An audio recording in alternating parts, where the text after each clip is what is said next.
I'm Makin Lee. Welcome to Makin Stuff, a podcast where I talk to some of your favorite queer artists about craft, creativity, and why making queer art matters. Today, I am honored to have the best selling author of 29 sapphic romance novels, who has spent the last 5 years largely setting the bar for what indie romance can and should be. A podcaster using her platform to give back to her community, the wife of the people's wife, and a person who is undoubtedly your favorite writer's favorite human. JJ Arias, welcome to Making Things. Thank you, that was so sweet. I wasn't prepared for that. Thank you so much. I love being here. I always love talking to you. One, I'm so happy you're here. Two, it's so weird. I'm just going to be honest. When you've been like chatting with somebody and then you actively messed up the introduction and then you got it right, and then you're going into the podcast like you didn't just do that. It feels so weird to me. So I You feel got like I it. needed to bring the energy and be like, look, we've done this more than once. Smooth. It's smooth. It's so So good. smooth. It's so So good. smooth. And you're It human. That's how will you know you're not a computer robot. exactly. I'm not AI, and I make mistakes. Amen. JJ, why don't you tell people in your own words a little bit about yourself and who you are? Ooh. I'm JJ Arias. I, as Macon said, have been writing for a few years now. I usually write, I want to say I always write, but I'll say usually so I can like hedge my bet. Hispanic, main characters in my sapphic romances, and I try to represent kind of different facets of that identity. Often they're Cuban American, sometimes they're first generation, sometimes second, sometimes third, sometimes they speak Spanish, sometimes they don't. Sometimes their heritage is a big part of the story, sometimes it's not, but it always informs at least one main character, if not often both. And I like writing and I talk a lot. I feel like that sums me up, I think, as a person. I started in fan fiction, Swan Queen. Swan Queen got me. I had to do Shout it. out. Yeah. I mean, I still think that if one of those had been a male lead, that would have been an endgame couple. That's fine. I'm not And furious all the time about it. all the time. It's one of those that you're just like, there is no reason this isn't the endgame couple, other than you They're both women. unintentionally wrote this way. Hmm. And now you want to bait us a little bit, but don't want to kind of, I don't think you can walk back the chemistry between these two characters. Um, so anyway, I think without fanfic, I probably would never have like gotten the nerve to start writing original stories. So cool. I think I read somewhere that you also did Glee fan fiction. Is that right? So I never wrote it, but Okay. I read it like Oh, crazy. I was a sick. big Okay. Santana Quinn. Okay. Did you read it before you started writing your own, or was it at I the same did. time? Oh, Yeah, I cool. did it before. It took me a while. It took me like several years of reading fanfic before I started writing it. Okay. So, but yeah, that was it's just a good I love him. You know it's weird. I don't think you've ever read any of my books. I love a difficult lady who on the inside is just needs to be protected and loved, and on the outside she's real sassy and hard to catch. I know it is almost like that's part of the core story you tell yourself. Difficult people deserve to be loved and seen. I want to go back when you were little. Yeah. When did you realize you were a writer? Were you a little kid telling yourself stories when you're putting Yeah. yourself to sleep? When did you have it in your head? Oh, I think I'm an artist. I think so. I absolutely always told myself stories even Hmm. before I started writing or could write. I think it was the summer between 7th and 8th grade I started just writing Oh, stories. Obviously, no intention of anyone mhm. seeing them. If I had been aware of fanfic, I probably would have started there all the way back then because I think it was such a good gateway, like a safe way to take characters and play with the concept of storytelling without also having to build character, which, I feel like they can be kind of two distinct Absolutely. skills. Um, but yeah, I want to say I I think it was the summer between 7th and 8th. It could have been 8th and 9th, but that I started just straight up writing it. I was like, "Well, I'm bored and it's summer and, like, there's nothing on TV." Back then, we didn't have streaming. So I was Back like, then, "I from the am so hours bored. of noon to 5, you You ain't were, got nothing." unless you were a You're child. And by a child, I right, mean a toddler. right, and then it's in the summer in Miami, it's very hot, so it's you're not probably gonna be, like, on your bike. That was morning activity, so it was, like, literally, nothing to do other than start writing. Were you a reader as a child, or were Yes. you okay. Yeah, huge reader. My mom is a huge reader, not so much now, but she Mhm. was always a huge, huge reader, so I was reading like, she would pick me books in, like, the bookstore or the library until I started getting my own taste, and then I also used to read her Nora Roberts and Danielle Steele JJ, books. my mom, my first romance novel, I think I was maybe 15 or 16. I was 15 because I couldn't drive myself. I had gone through all the books I got at the library faster than usual. And it was like right before the library closed. And I went to my mom, I was like, hey, will you take me back to the library so I can change these out? And she looked at me and she was like, come here. And she took me into the closet and she gave me the Roberts trilogy, The Dance Upon the Air, Mhm. Fire, The Witches. And she was like, So good, what? though. It was so good. Nora Roberts is the queen, and I will fight people on it. Oh, no, I will And fight with you. and she handed them to me, and she was like, "See what you think of these," and I really loved them, and she was like, "Great," and she just took out a tote box. She's like, "These "I have hundreds. I bequeath upon you." Here's your inheritance." Exactly, and it was genuinely, though, like, God, what a masterclass. Yeah, and it's just really good storytelling, Mhm. and I think it was from there. And I also think maybe Okay. that's why, because you also read pretty broadly, and I think Yeah. that's why I also read pretty broadly, because it was literally, Mhm. like, whatever you can get your hands on that's already in your house. Like, I read John Mhm. Grisham, Oh, yeah. like, you know, whatever was, like, Mhm. roughly age appropriate. I don't think Mhm. my mom didn't really read Bodice Rippers or anything like that, so it was like, it's no more scandalous than whatever you're gonna watch on TV, so Yeah, absolutely not. just read like crazy. Looking back, it was so clear that I was in love with the form, but I wasn't getting turned on by these heterosexual couples because I am a queer No, lady. And so it but you're felt so more. invested. Yes, but it felt for Mhm. me looking back, it was so much me internalizing the form and great dialogue and rhythms of Yes, story. rhythm. Mhm. Even as a kid, I was loving that part of it where I was like, "Oh, I see what she's doing here." Yeah, and I think that's I say this a lot, and I know you and I have talked about Mhm, it. If you're a reader, you, without studying craft, have been studying craft mhm, your whole life, and you uh, internalize story. You don't need to understand the hero's journey as it's broken down to you. You don't need to understand the mhm, dark night of the soul, all these things that are craft things that we just put a name on it. right, You understand the rhythm of story, mhm, even if you may not be able to sketch out why. You're like, I get where this absolutely, is going. Someone has to want something. And whether depends on whether they get it or not, tells you what kind of story it is. But at its core, you have internalized so much of it. And so much. rhythm is my favorite. I mean, Megan and I are huge craft nerds, but it's like the rhythm of language is like my favorite thing. It's so good. You can Well, evoke so much feeling. and the rhythm of story and the way words are on a page even can be so. I'm a person who loved this so much that then I was like, "What's the craft reason for this? I love this. I wanna learn more about it." But, Mhm. hey, shout out Protestant work ethic upbringings. English is not an appropriate major for somebody if you have my family. So You I took a gotta lot of do, English because what are you classes. gonna do with it? That's all I'm saying. So it was like rhetoric, communications I was allowed to do because they thought I was gonna be a lawyer. Then I ended up a therapist.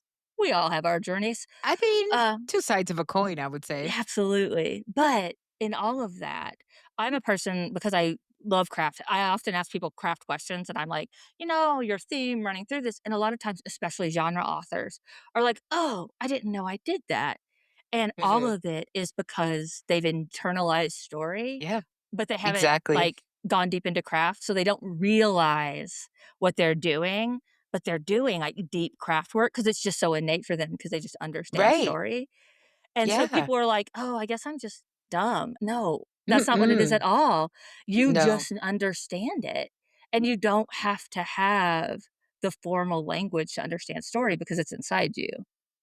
Especially with theme, I think the best themes find you as you write Mhm. the book. very rarely do I start out with, I'm like, I think this is what this book is about, even after I've outlined.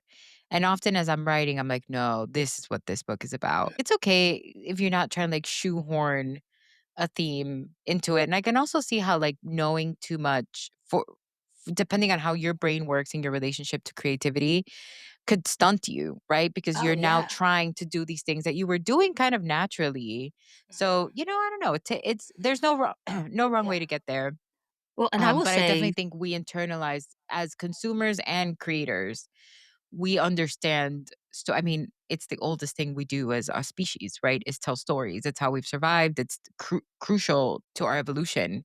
Our brains are built for it.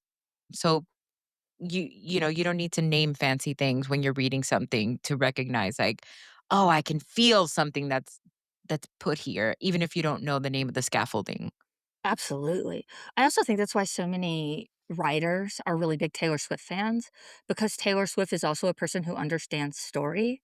And her Yeah. songs are very you can map a Taylor Swift song oftentimes onto a story circle or onto a three-arc structure. So it's why every writer you know is like, "Yeah, I'm actually, like, a really big Taylor Swift fan," is because she's just out here telling stories. She is. And I think on top of being, I think, an extremely good storyteller, I think Taylor Mhm, Swift and, the People's Wife is a huge Taylor Swift fan. And so I've, over the last couple years, found new appreciation because I think I was mhm, always just kind of no opinion, like not negative, not positive, just, oh, mhm, it's fine, it's enjoyable.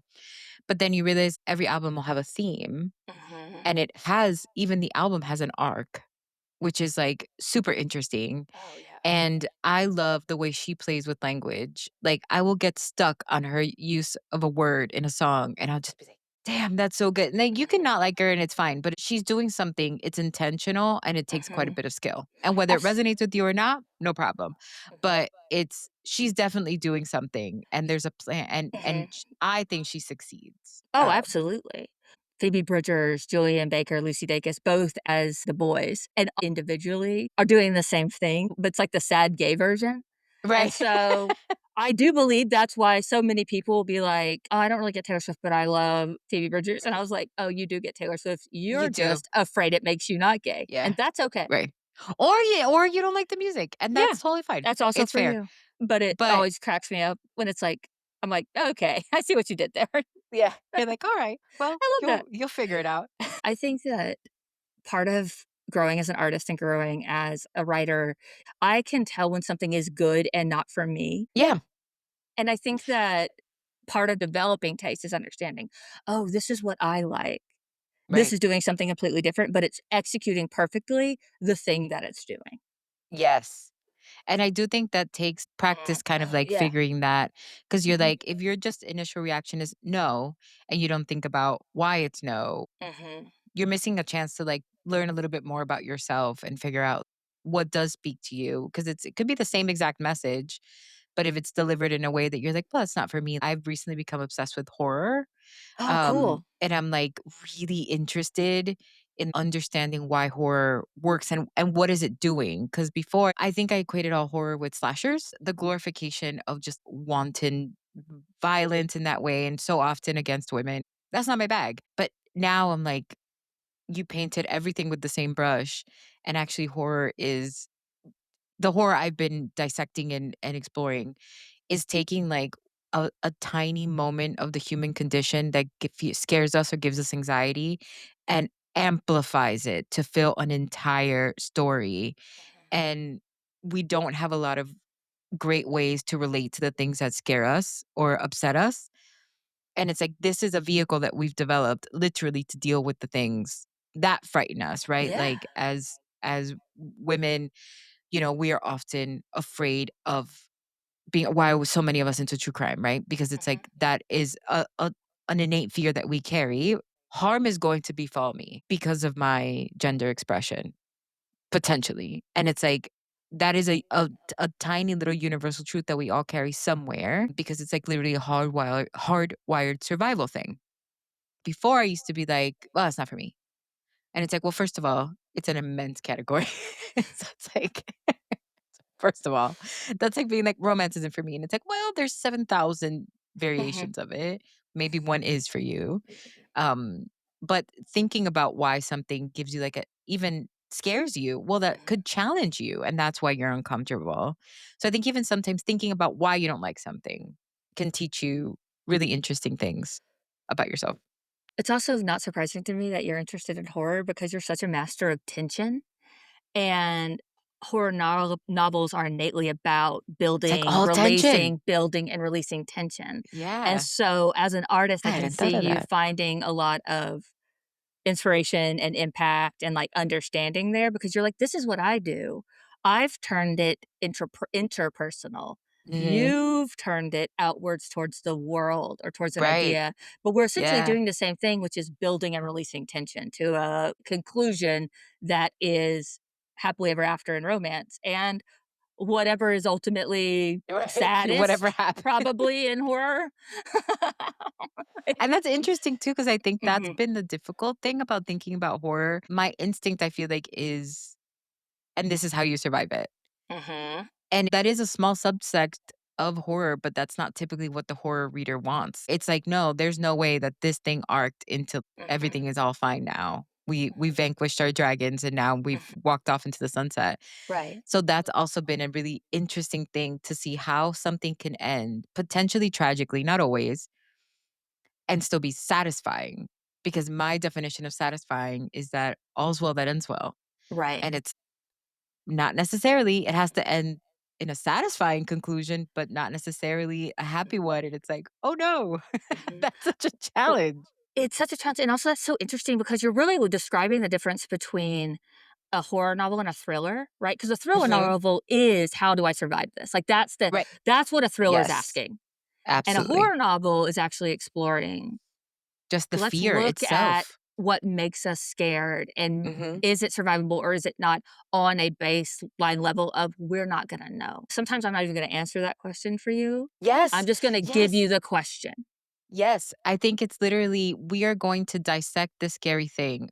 Mhm, Because I think that's right. So much fear comes from ignorance, and I mean that in mhm, like the definition of I don't know anything about this thing. So mhm. that's our lizard brain, right? It's like unknown to me scary. As you understand the parts of something, it becomes less scary, right? Like when you Absolutely. understand the the the motive, what it wants. It's like, okay, I understand the tiger is trying to get me, but in this hypothetical, the tiger can't climb up a tree. So I've learned I can hide in the tree until it goes away and Right. find something easier. As we break things apart, it's not a nameless, shapeless palpitation in your chest. It's something I understand. And I feel that is the point of Mhm. horror, or it can be a point of horror, is like you're right. So often we don't know how they end, which is wild to me, because it's like, and readers aren't mad. You just left them with, you decide. What do you think happened? Me? No, you tell me what happened. It's I think why true crime is so interesting for women is because, to your point that you just said, how are we going to survive this? Here is Hmm. someone who survived, or here's someone who didn't survive, Yeah. and now it's like there's a certain personality type, and it's called being a person, where you think that if you have enough information, Yeah. you'll Yes, be okay.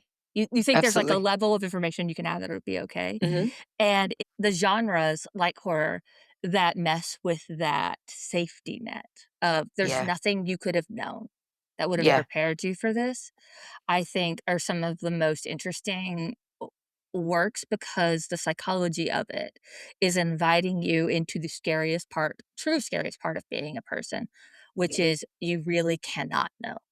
You don't know. And Mhm. that is, I think, also for those of us who try to control things and are fixers, there is nothing more scary than that, right? That you could do everything right and life will life and things will happen because they can, and Absolutely. that's it. And there's no series of movements you could do that was ever going to change that outcome. The hurricane's coming, the hurricane's coming. That's why I think like environmental horror is so interesting, and monster horror is that, right? It's this, it doesn't matter. The alien is gonna get Ripley, or try, and everyone in the way is going to get got, and you Absolutely. can't understand it. It doesn't even want anything, obviously don't come at me. I don't know Alien that well. But in it seems to me that it's like it's just this hungry thing. Like it's just a consuming thing. And if you get in Mhm. its way, There's nothing you could do to stop it. Mhm. It's also it's like, especially in horror like that, it's we fancy ourselves the center of the universe, Mhm. and the idea that my death can be not about me is scary.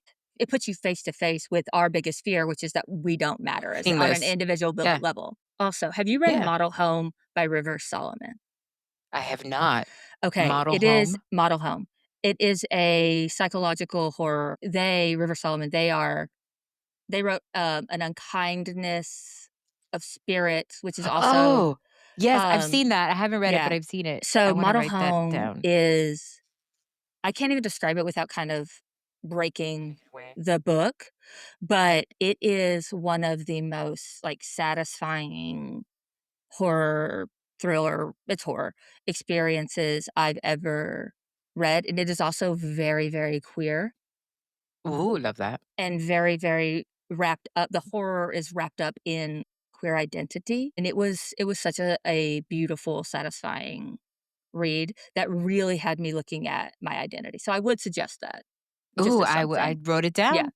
I would suggest Yeah, that. because 'cause I'm in, like, that phase of just, like, consumption. Mhm.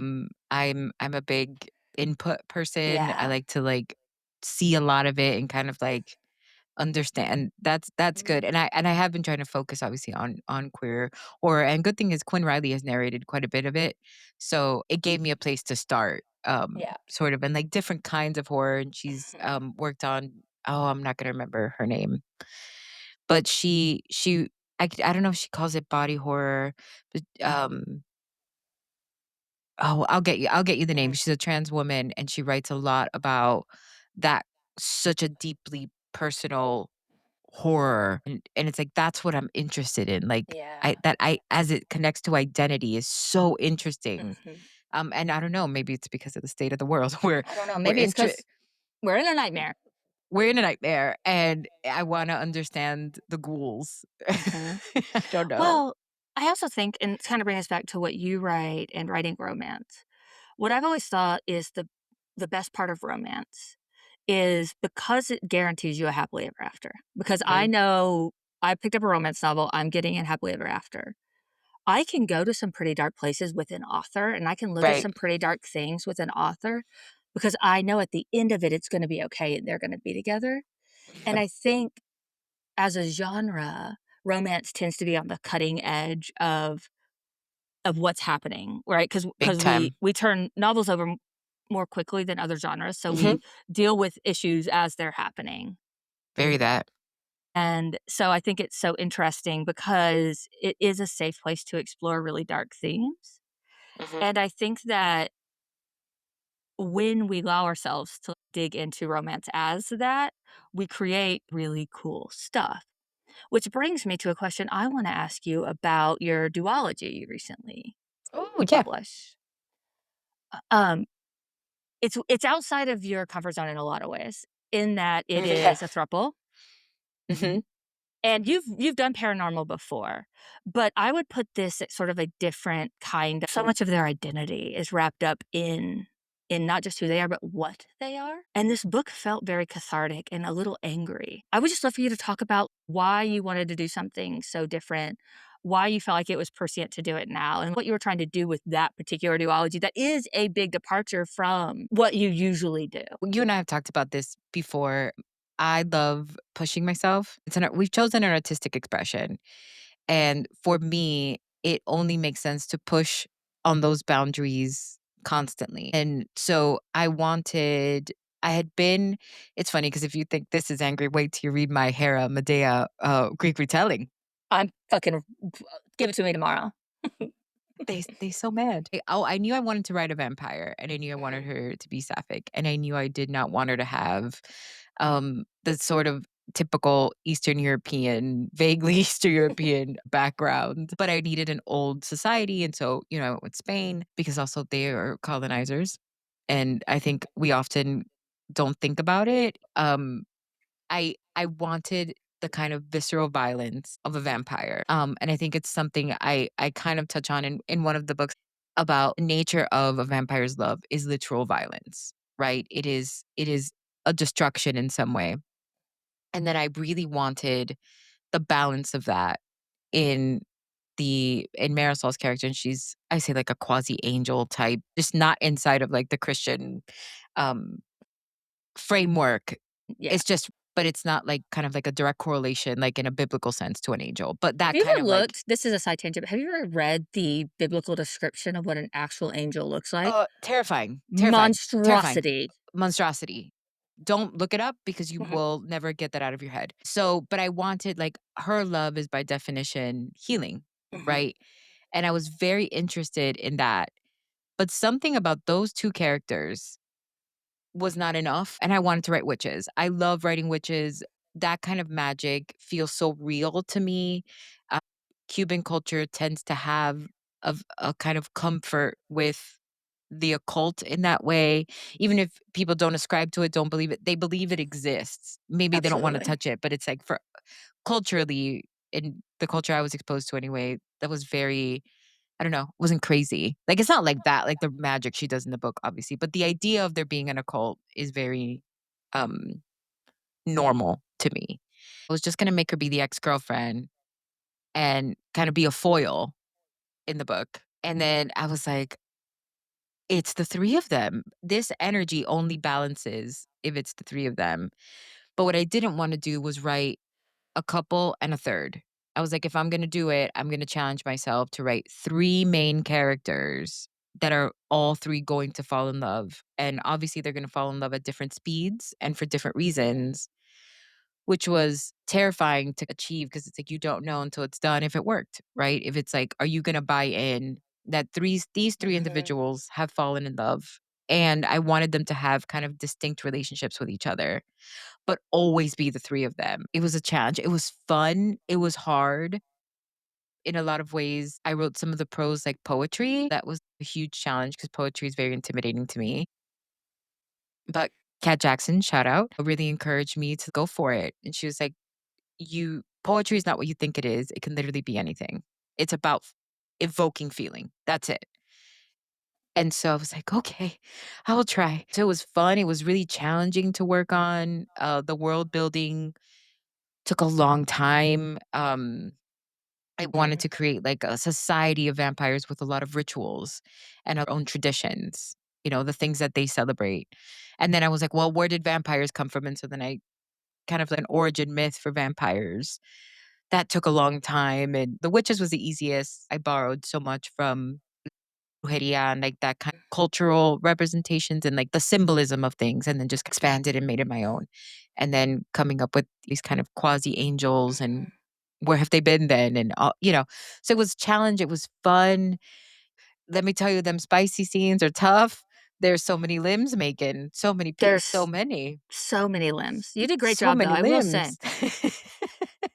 Great work.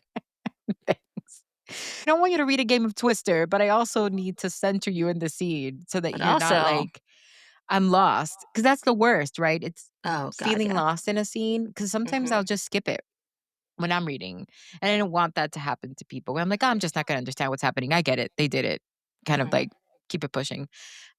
So it was like, it could evoke emotion without spending too much time on choreography, is what I was going for. You did a really excellent job of that, and those sex scenes you write sex really well, but those sex scenes particularly were really interesting because they were more emotive than Hmm. they were physical, which is not your usual. Hmm. Usually, you're very present in the characters' bodies when you write Yeah. sex, and in this book, you were very present in their minds, and I thought that was a really wonderful way of handling the sex when they are all together because it allowed you to maintain voice, right? It allowed Right. you to maintain what character was when, where, because you were in Right. voice.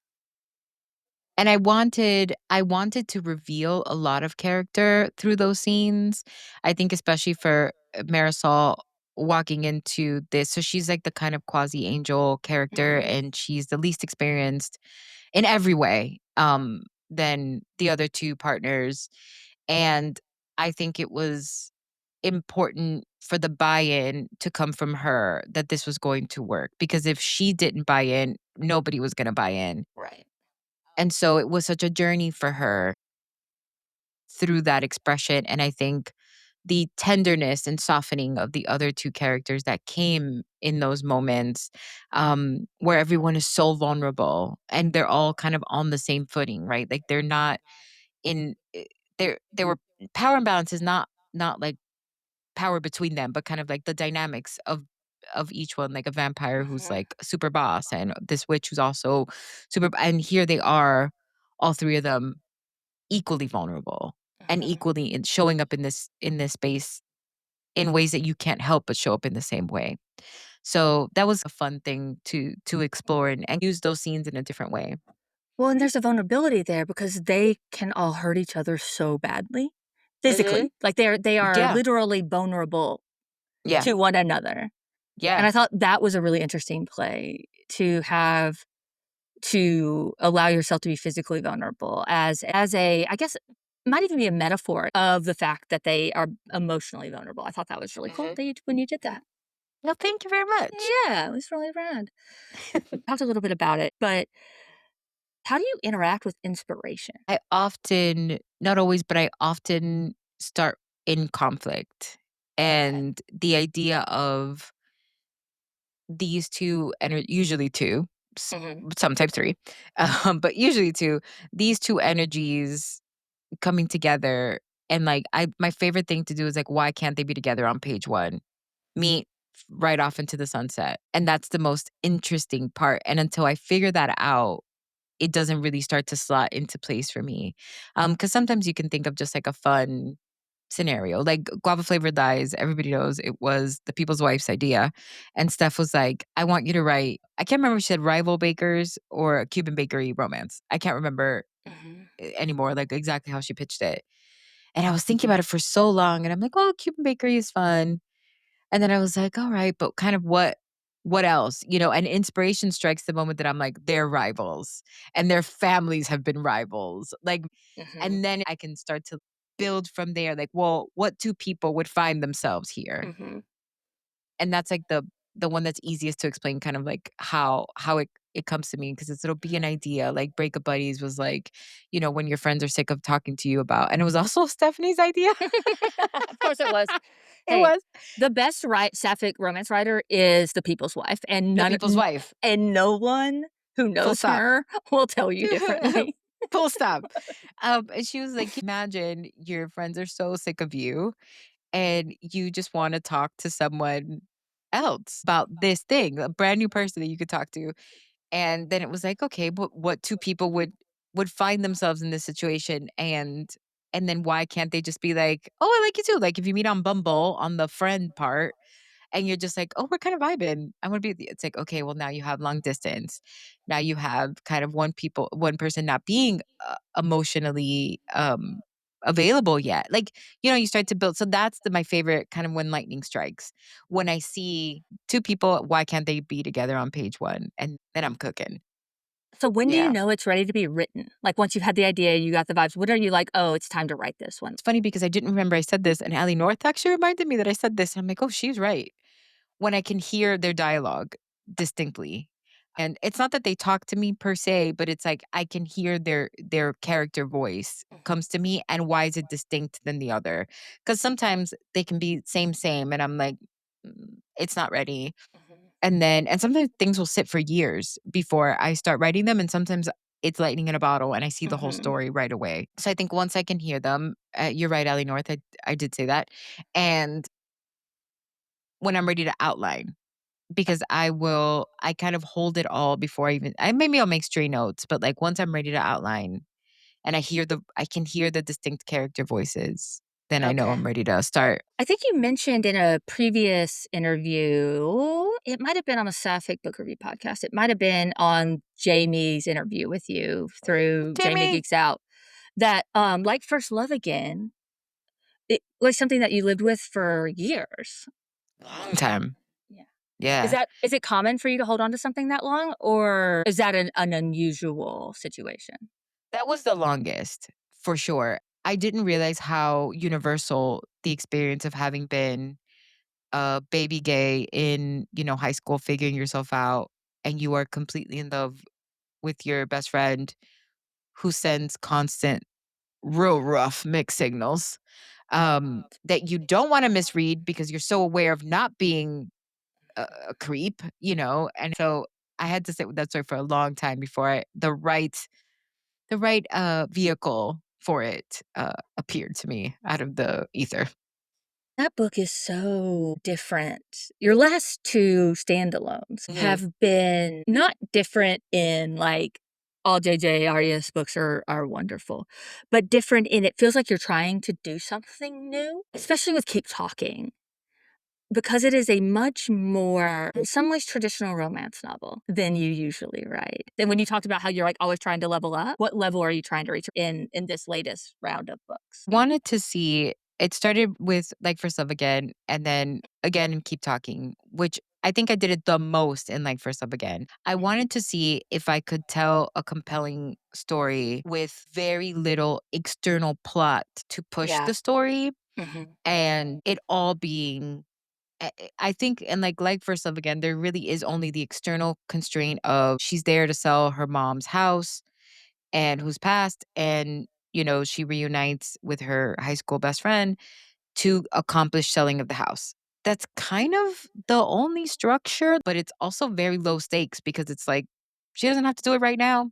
But here's a person in a complete state of flux, right? Getting a divorce, lost her mom, not dealing with grief super well, dealing with other kinds of griefs that she carries with her. And so it is a deeply internal story. And I just wanted to see if I could, because I think external plot can do a lot to keep someone reading. Because you're like, well, I just want to see if, I don't know, is the vampire going to vanquish her enemy? Like, you'll read to the end of that. But if all I'm keeping you with is the emotional journey of these two characters, that's a tough sell. Like, it is easy to lose someone. And some people, it's their favorite book. And then Keep Talking, it was also a deeply internal journey of and like First Love, one character more than the other, and the other is really just the right person at the right time to support you on this extremely internal journey of transformation. With like First Love, it was a gay awakening, and with Keep Talking, I think it was exposing yourself to the vulnerability. But it's super internal journey, and it's hard to write. It's different to write. It has its own set of challenges, but I did. I kind of wanted to push myself and see if I could, because internal is the hardest thing for me. I love give me banter all day, but internal journeys are super hard. What I will say is your internalizing with the characters still feels so much like you're writing in that it's very, I guess I'm gonna use the term narrative because I don't have a better one, but you feel so inside their head and it feels like a person's head, and it's very funny because people are funny. It's Mhm. really sharp. It's also still we're able to build so much tension. Like, I think people hear internal novel, especially in Right, romance, and they and they're think like like, navel gazy. Yeah. and it's not. It's just a person learning to be a person, Mhm. and that's something you gotta talk yourself through. Yeah, and I think it can be just as propulsive Mhm. as, a ticking clock and a bomb in a building and is, Absolutely. the guy from 48 Hours or whatever that what that show was. Is he gonna get there on Mhm. time? Yeah. I think it's more, right? Because Mhm. it's like the stakes are so high. I think internal stakes are almost always worth more than external stakes for me as Mhm. a reader, but they're hard. It's hard to get Mhm. a buy-in. You have to really center this character for this person so that they feel like they are someone they know is experiencing this. Um, and it's a fun Mhm. challenge. Um, It's yeah. beautifully executed. Oh, thank you. You write sex so well. Thank you. Um, mhm, but not just like it's hot, it's always hot. Okay, so baseline, it's hot. We've agreed, okay? Everybody's read chapter 18. We know it's great. She's good at it in terms of making it hot. But what I want to talk with you about is the way that you use sex to reveal character. Mhm. Because I think your strength in writing sex and why your sex scenes work is not that they're hot, though they are. It is that you're doing so much plot and character work with these characters in the bedroom. And in the Dominion series, the 3rd book in the Dominion series is the one that I wanna use as the example of this, because I think that is the one where the sex scenes are the character arc. I mean, it's literally an orgasm arc, TM. Yeah, TM. Um, and so I would love for you to talk about the way you think about sex on the page and why it exists. So I think every scene has to earn its keep. It has to, and this is hard because sometimes I'll think of like a fun scene that serves no purpose. And that purpose will be for a bonus scene, a bonus epilogue, a giveaway in my newsletter. But if it's not revealing character and moving the plot forward. It can sometimes, if it's moving the plot along enough, then I will let it do less work for character. But ideally it should be moving both. And the temptation I think sometimes can be people love to talk about steamy scenes, and the temptation can be to put in more. And I have fallen victim to that temptation and put in scenes that really were unnecessary, except that they're fun and hot, and I kind of now catch myself with that because steamy scenes only work because it is doing something for the character. And that's why you love it. It's not necessarily because of like the mechanics of it. And yes, it was, and hopefully you feel something because the character is feeling something. But more scenes for the sake of more scenes is not actually what you want, or erotica would be significantly more popular than it is. So I love using them to convey character. I think that's what they should do. And that's not to say I miss sometimes, right? And you're just like, oh, I thought that was doing a little bit more than it was. Now I'm attached to it. Do I leave it in? No, you can pull it out and give it away. But I think they're such a unique part of a lot of people's experience as human beings. And it's something so intimate, even for the character who thinks it's not. Right? And I think that's the interesting thing in, like, Mhm. relinquishing control was Natalia, who's, like, super Ice Queen character, is convinced that she gives nothing. She is not vulnerable, and it's like, "But you are." It's just you are so closed off even to your own emotion that you don't see how vulnerable you are in this space, and your attempt to control every part of this is actually not a sign of strength, and it's actually a Uh-huh. weakness because you are so afraid of your own vulnerability. So it's just real fun to Uh-huh. see characters in this space that is such a unique thing, right? It's not something you experience with everyone. You enter that experience uniquely than any other experience you enter as a person. And whether you want to see it or not, you are vulnerable. Even if no one is touching, you are vulnerable. I love them. I think Mhm. that, like I said, sometimes we can fall victim to including too many because I think that's what people like to talk about. But they are only effective if you are 100% in with these characters and want to see them changing and growing, and the challenge of being with someone else in such a vulnerable space and how they react to that and how it changes them, because it should. And if it doesn't, that's also interesting. Um, but it needs to then break down somewhere else because it's taking them so much energy for this not to Mhm. affect them. Other things then have to give. I think it was Susan Elizabeth Phillips who said this, and I'm not gonna get the quote exactly right, but, basically says that if your protagonist if your main character 1 is a firefighter, your other main character better be an arsonist, right? Like, Exactly. that's the dynamic in a romance Hmm. novel is they're not on the same team until the very end. The end of the novel is them getting on the same team. So the rest of the Right. time, they're antagonists to each other, They're even when they're foils. falling in love. Yeah. Yeah. And I think that sex is a great way to show that because it is literally give and take, right? Hmm. I just love what you do with them. And when you're writing a sex scene, when do you know it's right? I write steamy scenes slower than I write any other scene. Sometimes they can Okay. take me a week to write one scene. Mhm. Because if I find myself pushing through, I stop. Two things I'm always looking at.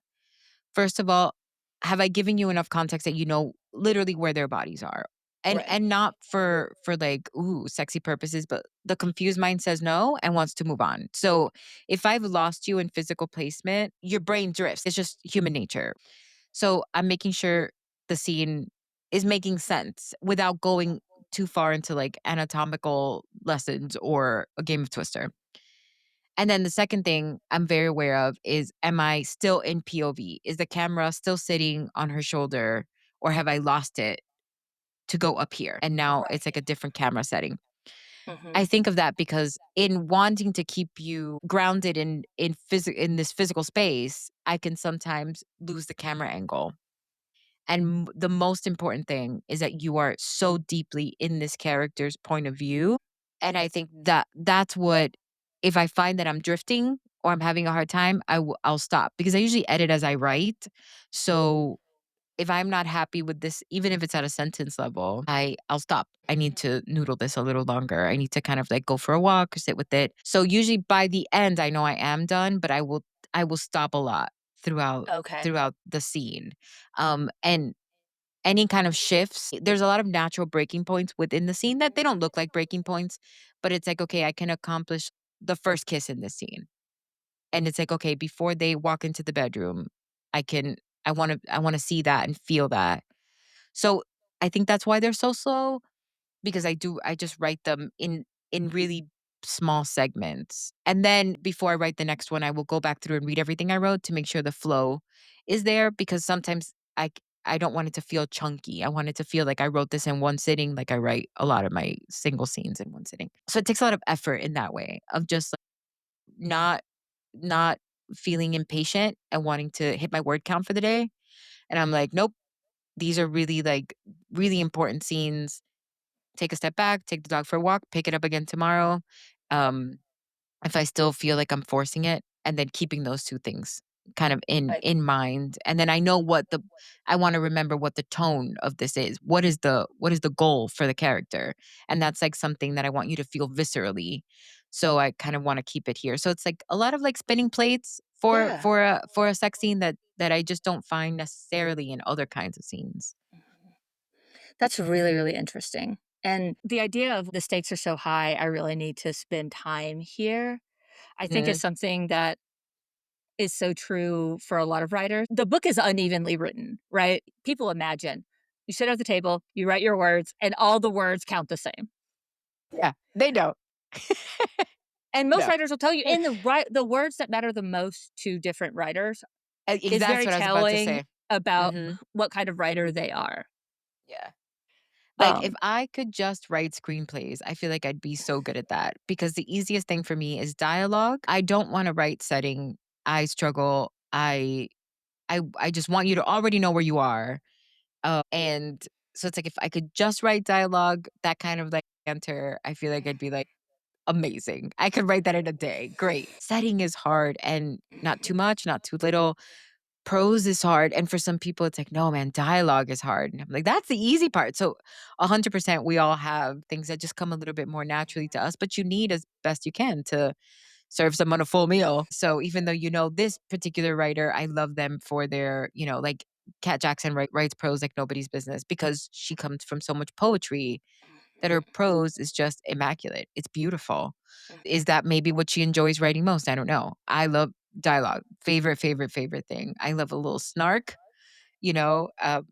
I can I hear them so well that it's like, oh, this is fun. But what's for you? What is the easiest thing for you to write?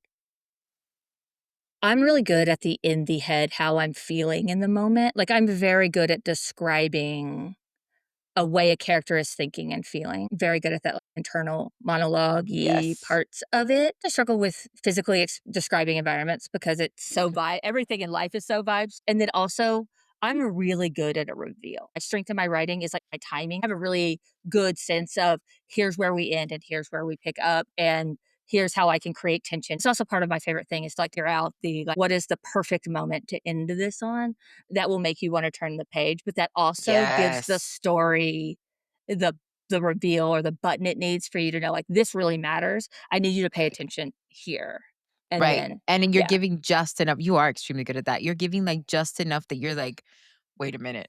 Is Mhm, this you're braiding this the way I think you are, mhm, but you're still not quite sure because you've given me 3 other kind of red herrings that could easily be the braid, and it's like, mhm, I'm not sure.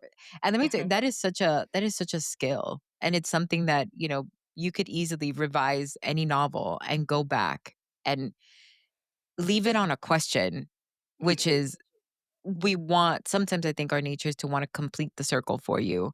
But it's like, mhm. nope, leave just a little bit because why why else would you not turn the page? If you're like, "Oh, Right. good, I got a complete Mhm, explanation for this." It's like, mhm. that better come at the end. Well, and I think part of this is that I think a lot of people think of themselves as writers first, but I'm a reader first. That's how I identify primarily in my life is as a reader more than anything else. The gift that's given my writing is that I'm thinking about it as like, how would I want to read this? Like, what would leave Oh, I love me that. like excited and breathless? And I love when an author trusts me when they don't feel like they have to lay everything out because they understand that Hard. I can fill in the blanks. Yeah. And so I put a lot of faith in my readers when I'm writing anything because I'm like, you're smart people. You can You follow come along me. with me for the ride, You'll don't be good. worry. And sometimes, you know, you have misses or you have to do a lot of editing. But I think that the fun of a story is that, like, what's going to happen next. And this is a vague spoiler for the flight risk. So, like, put ahead 30 seconds. If you ever going to read it, you don't have to. Read it. Um, I'm sure if you're here, you've already read it. Let's be real. But I what I wanted to do, like, with that is I want you to think you're watching The Bucket List, but what you're actually watching is Mamma Mia. My whole thing was I wanted you to go in thinking one thing and then turn it on you into what it actually has always been, and then at that turn, everything you've read before that was like, "Why are Just you like telling me slots in. this?" Yep. And then when I get to the last chapter or whatever, and I'm telling the big reveal or the last thing, Mhm.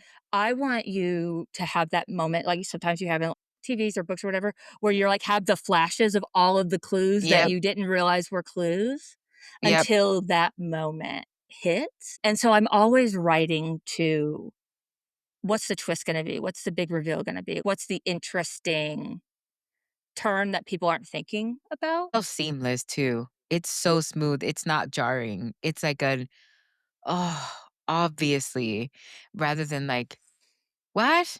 Mhm. So, and that Yeah. that that is an incredible achievement because that is not Mhm. easy to do. That is so kind to say, but I think that, like, writing beautiful dialogue is not easy to do.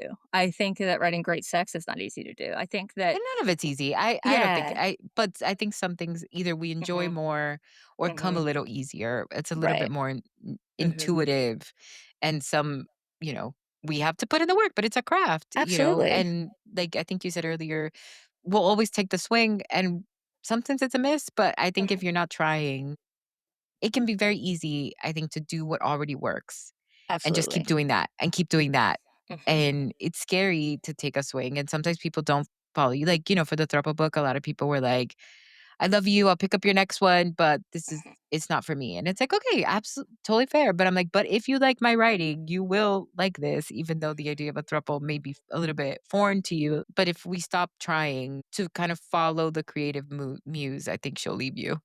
She'll be mhm. like, Absolutely. bye. Well, and my thing is I want you to enjoy what I write, but I'm writing for me first. Especially like as an independent writer or as someone who doesn't primarily make their money from their books, this is a joy to me. Like this is a Right. gift that I get to do that. And it would be such a disservice to myself to take this thing that I love and then make it Grind. a grind and not about what Yeah. I love and not about me Yeah. doing the thing that I love in the way that is interesting to me. And I'm with you on that. You don't have to follow me, but I'm going to go down this road because it's interesting. Yeah. And I think if you do follow me, you will be interested. Like, Yeah. And yeah, if not, you catch me on the that's next totally one. fine. And if, Totally fine. you know, it's, Mhm. and I Not think for there's me. also, exact, you know what's amazing? Things that are just not for you. And that Yeah. is fine. And that doesn't make it like we were talking about earlier. It doesn't make it bad. It's just like, Mm-mm. it could be at the wrong time. It could Mhm. just be you're just not in the space for that. Anything. There are books that I put down and I pick it up like 3 years later. And then I was like, this is so good. Like, Mhm. it was just me at the time. Mhm. Or it's a taste thing, just like a style, you know. Yeah. I'm never gonna wear those big leg jeans. I'm keeping my skinny jeans, and that's Mhm. okay. There's That's nothing all I'm wrong with saying. other kinds of jeans, but I'm not getting rid of mine or my side part. Also, I refuse to be shamed by a generation that objectively sucks. Be a better generation and I'll listen to you. Gen Z, We got some good Gen Zers I'm talking in our about midst. broad strokes, my friend. The ones Okay. listening to this are going to be awesome because they're listening to Yeah, this. absolutely. And they won't judge my skinny jeans. No, they'll say, you know what? Your legs look great in that, and so does your You butt. think your legs I love seeing your ankle. Right. You're like, you know what? Skinny jeans were a Great good ankle. idea because I miss seeing butts. Yeah, butts are good. Ankles and Butts are butts. so good. That's all Heard I'm it here saying. first. Guys, you want to look Get at on more it. butts. Um, you do. You don't You think do, you it's do. You're true. not thinking about it No, enough. You you want to do. look at more butts. You do. You do. Speaking of butts, no, I'm just kidding. I thought I was watching the question. I actually don't know if I can ask the next question I was going to because I made that transition. No, Is it I'm going butts? to. Yep. Do it. You've mentioned a couple of times Kat Jackson, who is Jackson. your editor. She is? Will you talk a little bit about as an indie author, your process of finding an editor, working with Mhm. Kat, that whole thing? Because I think that's a lot of that is like a big black box for people of like finding an editor, working with an Yeah. editor. Yeah, Also, absolutely. Kat is a top tier, incredible Tops. story mind editor. She Absolutely. probably doesn't have time to edit your book. And I'm just going to say that right now before JJ talks. She is incredible because I think she has both an incredible technical knowledge of Hmm. the English language, right? It's like she is very accomplished, but because she also understands the creative art of writing, she can see the difference between what I've chosen to do. I love a fragment. I love the rhythm of fragment. She can tell me, I see what you're doing, but it's not working versus these are grammatically incorrect. She is very good at reining in overindulgence because I think we can overindulge while writing. You know I love a metaphor, but we're going into purple, babe. We gotta bring this back because she understands the reader is not, it's not like, oh, my personal taste is whatever. It's like, as your editor, this is where you lose the reader, or this is where you're getting into like whatever. You're not hitting what you intend to. And that's not easy to find. I had several editors before I've started working with Cap, and she understands the best out of anybody the difference between a choice and a mistake. Right. And can also, she is not going to baby you and tell you that I see that it's a choice. My recommendation is you don't need any of this. You've said it 3 times. And I trust her so much because she really understands those differences and knows, because she knows my voice so well, she knows what I'm trying to do. And Hmm. so she can tell me whether I've hit that or not. And I think for indie, I think there used to be this idea that like we didn't have our work edited, and maybe for some people that's true. I've always had a professional editor. I've always paid for professional covers. I've never done them myself, which is not to say some people have the artistic skill to do it themselves, right? I don't. I have never studied layout and design and, any of this, but people with visual art skills have absolutely done them and they're beautiful. There's so many places to find freelance artists and editors that are 100% human. And, I think that that's also a bit scary now, probably because you have to trust that that person's telling you that they're not using AI.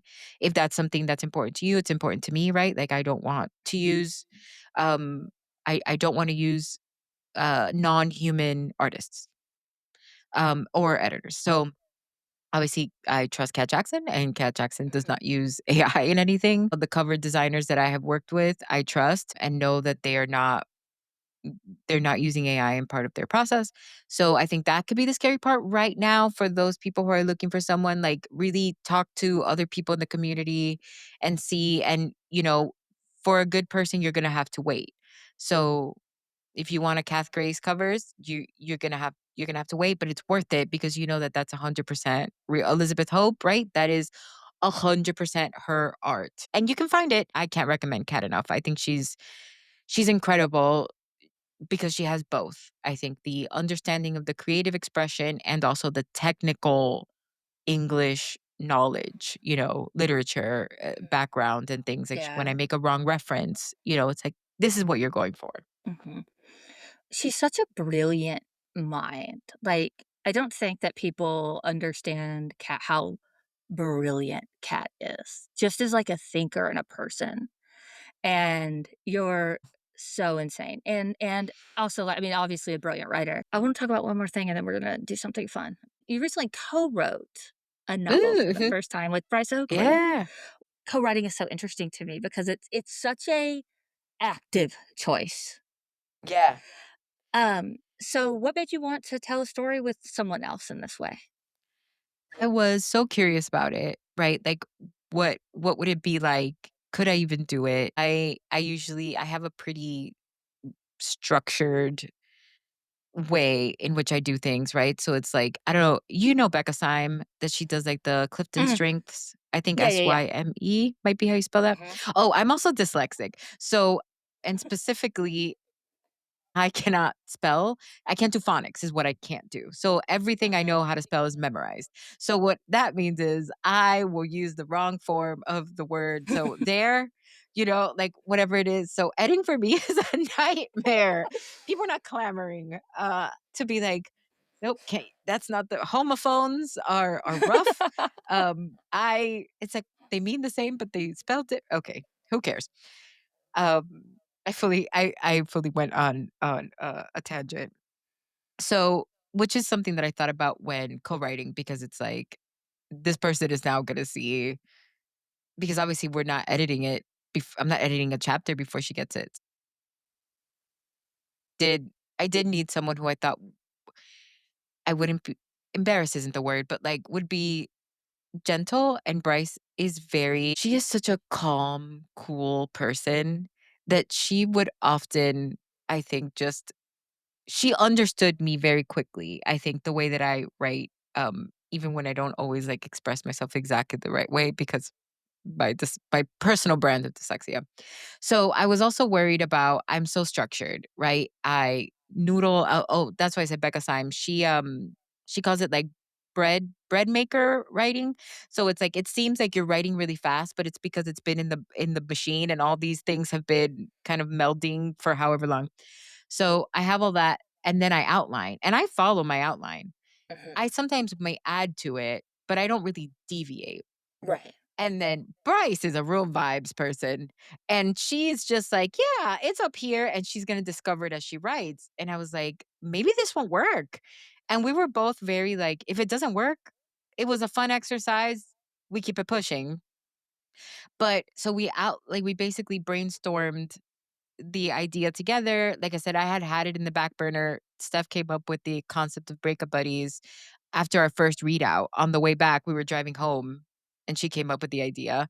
So I'd been sitting back there for quite a while and I just I hadn't found the right I don't know, something was missing. So we were able to talk about the story. She developed one protagonist, I developed the other, and then we pretty much stuck to the outline except like as we made changes because as Bryce discovered her character better, we would just go back and change the outline. I'm like I don't mind I realize I don't mind deviating as long as we then kind of adjust the outline and it was like a perfect That's so combo. cool. Yeah, because it's like it could have been it really easily couldn't have worked. I mean, you're kind of like 2 styles together, but she's so funny and she's so Mhm. good. Like I told you, I'm like, she writes that butterflies feeling of falling in love. Ah, it's so good. And Mm, she's that's a incredible. challenge for me, and it's like she did it so well. And I learned from her. I think it's like you learn from each other. Anytime you consume something and you see someone's Mhm. process in action. I loved it. And so we're working on a new series Yeah. now together. And now we're trying it a little bit more her way. We kind of have the loose outline. We're gonna write a few chapters and then we're going to kind of go back and have a firmer outline because I can Cool. be flexible. Yeah, I you can try can. new I believe things. in you. Also, again, stretching a new muscle for y'all listening.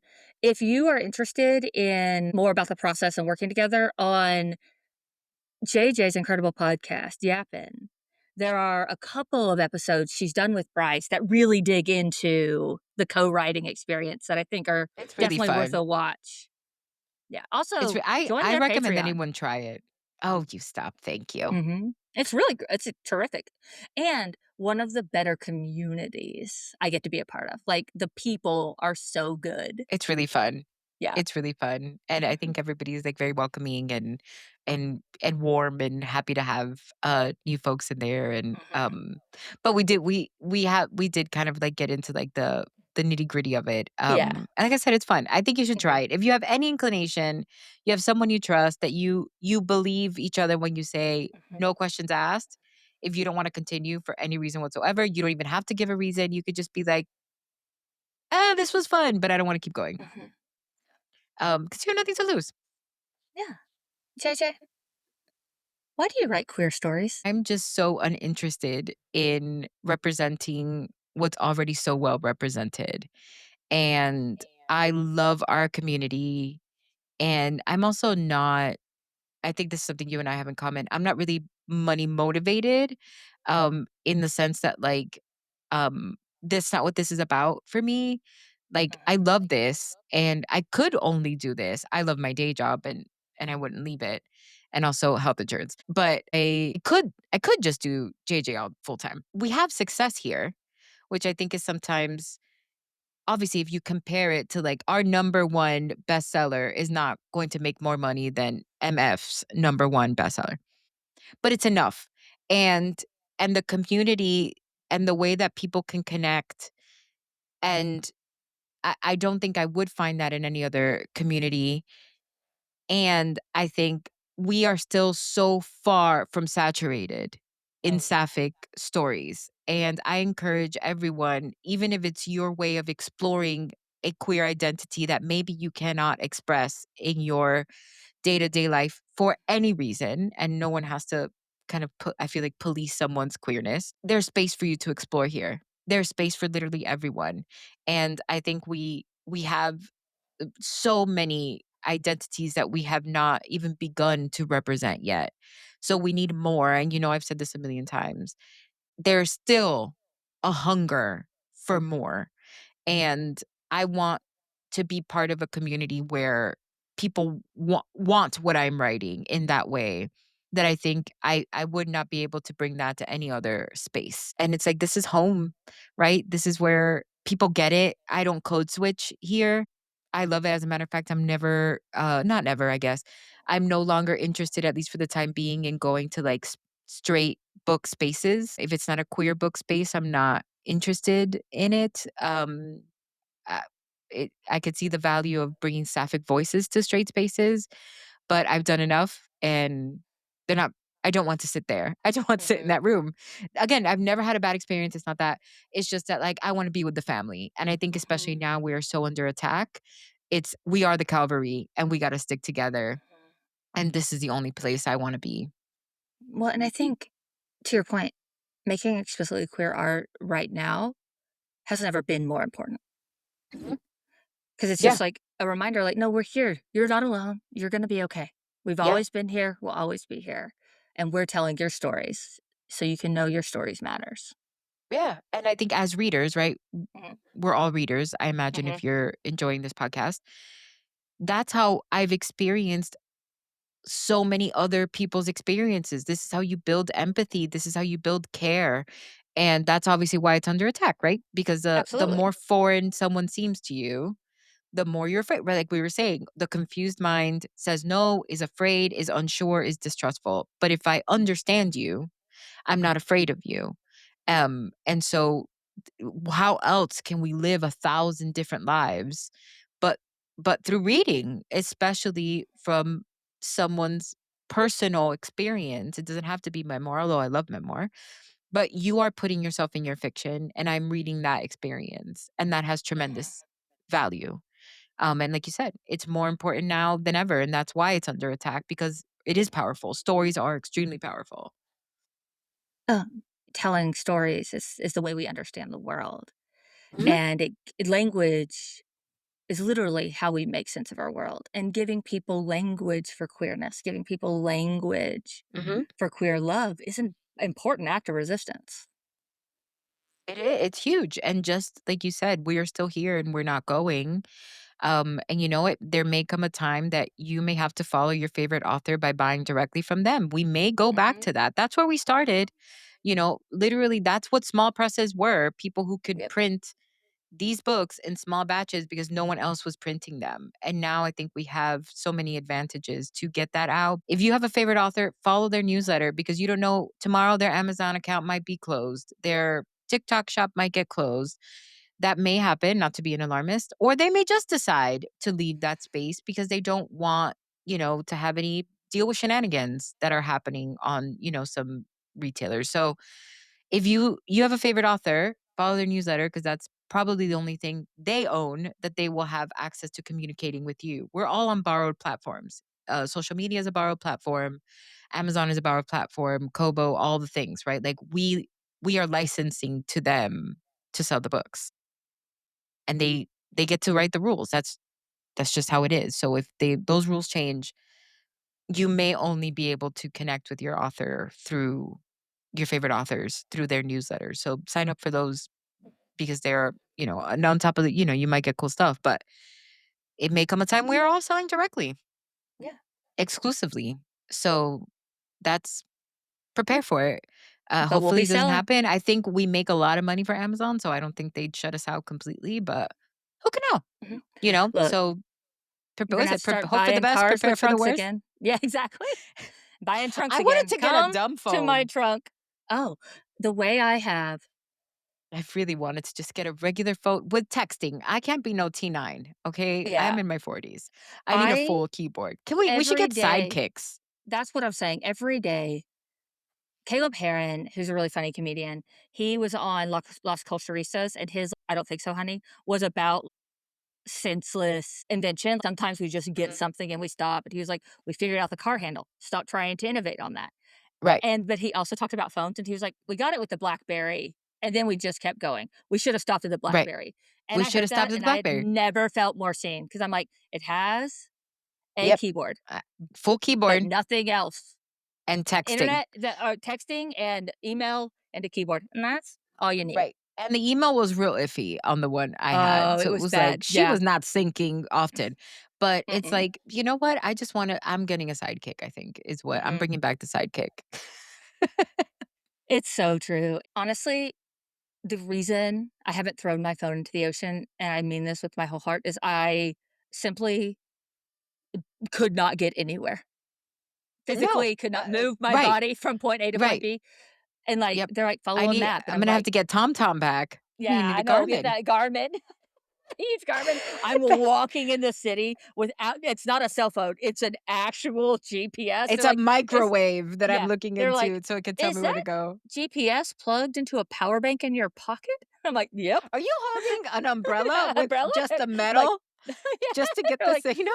"What is that?" You're like, "It's a satellite. Don't talk to me. I'm Don't trying worry to about it. find where I'm having lunch." It's I love just that. real. Um, The future is here. future The future is the and past. oh, man. Remember when you thought the future, everything was gonna get better, and now I'm like, "God, I hope Mhm. tomorrow is just as Yep. bad as today and not worse." Right, Um, right. We like, I'm just need to just stem the bleeding, and then I can that's right. adjust. Yeah. Right. Okay. Here's the last thing I wanna do is so I wanna end on a fun thing. I'm trying to end on a fun thing. And what I wanna talk to you about is I listened to the episode you and Quinn did on Ice Queens. Ooh. And you were wearing your WWE Ice Queens versus Cinnamon Rolls t-shirts. Mhm. I should have worn it today. There is a bit of lore around this that I will bring you in on, which was there Mhm. was a panel at a literary conference called GCOS that was supposed to be about cinnamon rolls, and it ended up being about why cinnamon rolls sucks. And why that was a problem is because it was a room full of cinnamon rolls who were so excited to have finally had their moment in the sun because the panels are always about ice queens. It's true.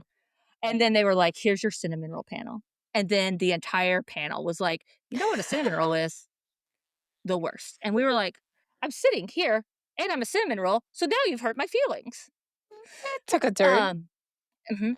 So, what I want to understand, JJ, is Mhm. why you are out here advocating for Ice Queen so hard Mhm. Mhm. when you write cinnamon rolls almost exclusively. Even your ice queens are not ice queens. The only ice queen you've successfully written is Natalia. Every other Natalia, ice yeah. queen is I just know. a cinnamon roll that's gotten a little cold. but there's still a cinnamon roll. A cinnamon Like, roll in the freezer. that's all I'm An saying. It's unbaked cinnamon roll. like we're thinking you're like most popular ice creams. Raquel, that's just somebody who needed a little bit of warming. That's not an ice queen. That's a gooey, soft, centered person. Keep You're talking. really blowing my mind right now. Keep talking. That's not an ice queen, my love. You know what that is? That is somebody processing childhood trauma that they have because they have a deep, gooey, warm center. But see, I think that's what I think ice queens are. That is And I not what you think hadn't ice thought queens are. about this. I had not thought about this until you just said this. Mhm. Okay, but that's I what you do think ice think queens are. yes, That that is is what I do not think ice what an ice queens queen are. is to Says who? anyone else. Literally everyone. They wrong. Literally, JJ, literally you in the podcast episode I listened to yesterday. You blew my mind. I think you're right. Mhm. I write cinnamon rolls that haven't been baked yet. That's it. And I just want to understand why we're You out really here. you've really hit me with something. Because, like, an ice queen is a trope, and it's a very specific thing, It is. but you're not doing it. It is. You've kind of rocked me. I guess, um, yeah. Yeah, you're right. I think and maybe it's because so I don't like an ice queen. My flavor of ice queen that I like to read is not I don't like people who are mean for mean sake. Um, and sometimes my least favorite ice queens will just be jerks. And then like they and it's like I like the highly competent, like they're funny in their own way, super smart, very independent, really strong. Um, and they can be cutting in the way that I think they're direct and they don't bend to this patriarchal idea of like female expression should be nice and all this. But I hate it when they're just like that and you don't understand why. Okay, I so think maybe in you the like strong female protagonists, and everything you don't like mhm. about an ice queen is what an ice queen is. I just don't like it when they're jerks for no reason. Right, I like but all the even other when they're stuff. oh, okay. So, right, I like but all of that. correct. But my point is that there are tons of romance heroines that aren't ice queens Mhm. that are deeply competent, incredibly independent, kind of assholes. I don't know. I'm gonna have to talk to my therapist about Genuinely, this. You've given me something to chew on that I hadn't genuinely, considered. almost every romance novel Mhm. Fair. has a competent, put together Mhm. one, and usually if it's a sapphic romance novel, a also competent, more laid back one. Mhm. Mhm. What you're saying is there's a pattern here. What I'm saying is, I think that people think they like ice queens, but what they really like are competent women because they are gay. Yes. Well, I mean, we do love competency porn, That's which what I I'm think saying. is A, something I think unique of a sapphic sub, yep, fiction. and every ice queen, one of the core characteristics of ice queen is absolutely that is a competent boss bitch. That I is a think that's one person of who the is in only charge. musts. Yeah. Yeah.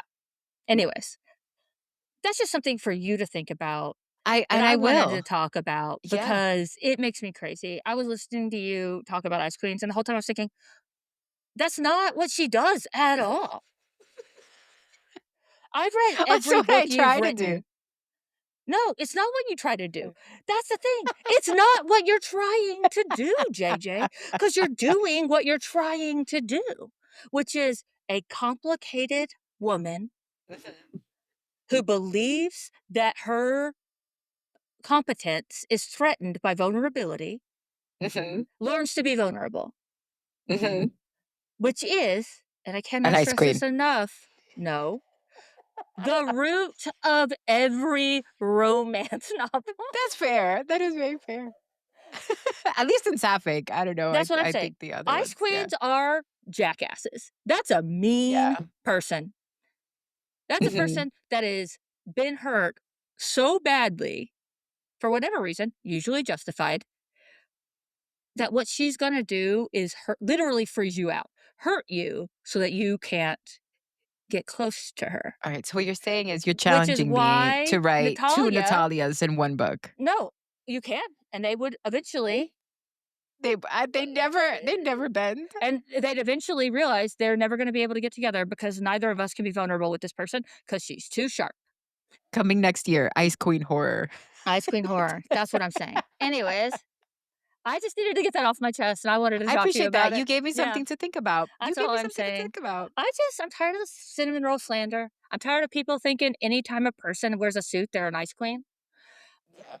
I'm I do think the cinnamon rolls are the ones doing the labor, right? That's what I'm Like, saying. the cinnamon roll is Mhm, doing the heavy lifting in the book, and I do think because they are usually the one we can identify with, I think mhm, they disappear into the book mhm, because often the it's about the Ice Queen's arc, right?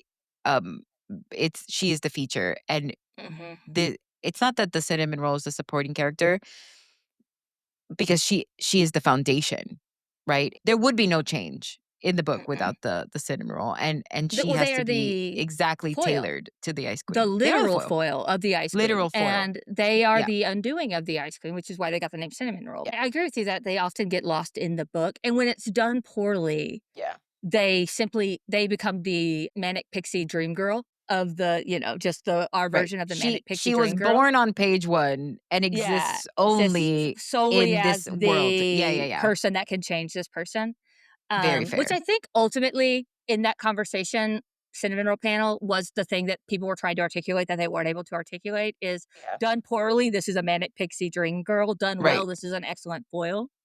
right. I'm never gonna talk about this again, but I really needed, after listening to that I like that. episode, I was like, JJ, You gave me something to chew on. that's all I'm Give me saying. something to chew on. It's all right. Imma I think told about this. in a previous interview, I invited Anna Hartnett to break up characters in two of her most popular books so that two of those protagonists can get together. So I'm just out here dropping controversy at the end of these Just things. doing it. Just doing Just it. Just doing throw it. you're just asking questions. Just You're I just asking questions. just wondering. Just wondering. Just stepping briefly into the role of devil's advocate because at my core, I am a grad student. Yeah. Never stopped I being just one, gotta ask those will always be questions. one. Just need to ask the tough questions. Yep, just gotta do JJ it. Arias, thank you so much for being on Making Things. Thank you so much for having me. This is so much fun, and I would love to be back anytime. I always love talking to Absolutely. you. Where can the people Thank you so find much you? for well, first you have to let me continue to Yeah, thank sorry. you, Mhm. and, thank you for so much for creating this in this time. I think we need more of everything, and your insight is always so interesting. I always love the way that you come at approach things and the questions you ask, and the way your mind works as you break things down to understand them. So thank you for sharing that with all of us. Thank And you. your voice has been missed, and we're glad it's back. And thank you for doing this. You could find me at the JJ Arias on Instagram or get on my newsletter, jjarias.com.